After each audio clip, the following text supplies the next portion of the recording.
어제 우리는 부활이 미래의 소망이면서 동시에 오늘을 살게 하는 힘임을 붙들었습니다. 바울의 고백, 나는 날마다 죽노라 라는 고백이 바로 그것이었죠. 오늘 본문은 한 걸음 더 들어갑니다. 부활을 믿는다고 해도 남는 질문이 있습니다. 35절에 그 질문이 등장합니다. 죽은 자들이 어떻게 다시 살아나며 어떠한 몸으로 오느냐? 부활은 믿겠는데 어떤 방식으로, 어떤 몸으로 다시 살아나는가 묻는 것입니다. 헬라 세계에서 몸은 영혼의 감옥이라고 말씀드렸습니다. 구원은 영혼이 몸을 벗어나는 것이었습니다. 그런 세계관에서 몸의 부활이란 상상하기 어려운 이야기였죠. 바울은 이러한 질문에 대해 두 가지 비유로 답을 하고 있습니다. 씨앗 그리고 별빛입니다. 첫 번째 단락은 35절에서 41절입니다. 죽음은 끝이 아니라 새 생명의 조건입니다. 다소 직설적으로 바울은 시작합니다. 어리석은 자여, 내가 뿌리는 씨가 죽지 않으면 살아나지 못하겠고, 부활을 이해 못하는 사람들에게 이미 알고 있는 것을 보라고 합니다. 바로 그것이 씨앗입니다. 씨앗을 심으면 어떻게 되나요? 땅 속에서 썩습니다. 그 썩음이 싹을 틔우는 조건이 되죠. 죽음이 새 생명을 방해하는 것이 아니라 새 생명을 가능하게 한 겁니다. 주님도 요한복음 12장에서 한 알의 밀이 땅에 떨어져 죽지 아니하면 한 알 그대로 있고 죽으면 많은 열매를 맺느니라 라고 말씀하셨습니다. 37절에서 38절에서 바울은 그런데 한 가지를 더 말합니다. 씨를 심을 때 우리가 심는 것은 그 씨뿐이라는 겁니다. 다 자란 형체를 심는 것이 아닙니다. 그런데 하나님께서는 각각의 씨에게 맞는 형체를 주십니다. 밀씨에서 밀 이삭이 나오고 보리씨에서 보리 이삭이 나오듯이 우리가 심기 전에 그 모습을 상상할 수 없었던 그 형체를 하나님이 주신다는 겁니다. 그리고 39절에서 41절에 바울은 시야를 더 넓히고 있습니다. 피조물의 다양성입니다. 사람의 살, 짐승의 살, 새의 살, 물고기의 살이 다 다릅니다. 해의 영광과 달의 영광, 별의 영광이 다 다릅니다. 별과 별 사이에서도 영광이 역시나 다 다릅니다. 바울이 말하고 싶은 것은 하나님은 각 피조물마다 그에 어울리는 형체와 영광을 주시는 분이라는 것입니다. 지금의 몸이 전부가 아닙니다. 하나님은 지금과는 다른 부활에 어울리는 몸을 주실 것입니다. 우리는 부활의 몸을 지금의 상상력으로 그려내지 못합니다. 과연 어떤 몸을 우리에게 주실까?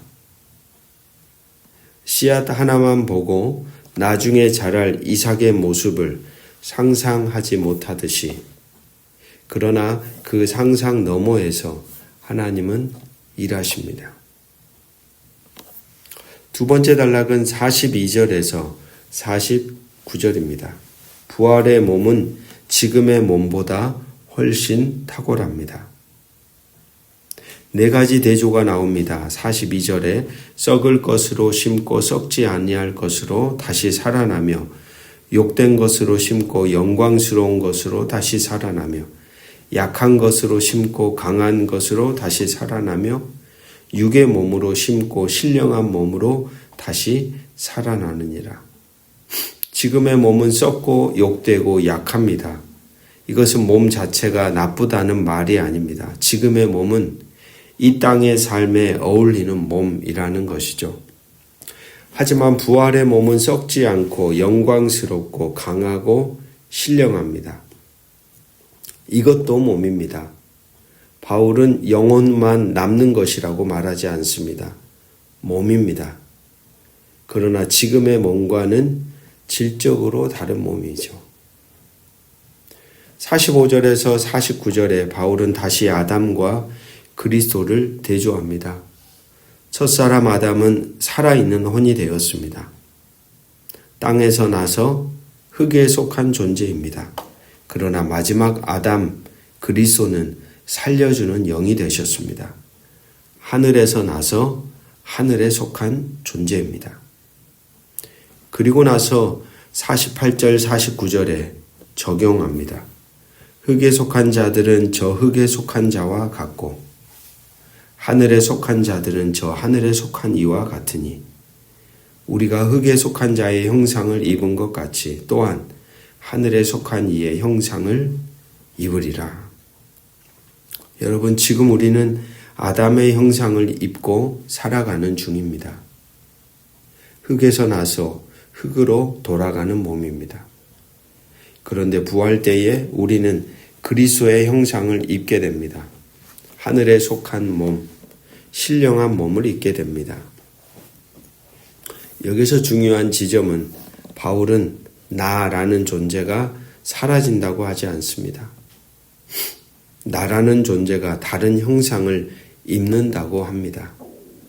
그렇습니다. 부활은 나를 없애는 것이 아닙니다. 나를 완성시키는 겁니다. 지금의 나보다 훨씬 더 나답게 하나님이 처음 의도하신 모습으로 완성되는 것, 바로 그것이 부활입니다. 성도 여러분, 우리는 지금 흙에 속한 몸을 입고 있습니다. 그래서 시간의 흐름 속에 낡아지고 늙고 때로는 아프고 연약해지고 지칩니다. 그것이 우리의 현실이죠. 그러나 이 몸이 마지막이 아니라고 오늘 말씀은 우리에게 이야기합니다. 하나님은 이 몸을 심어 전혀 다른 영광스러운 몸으로 일으키실 것입니다. 씨앗 하나가 이삭이 되듯이 말입니다.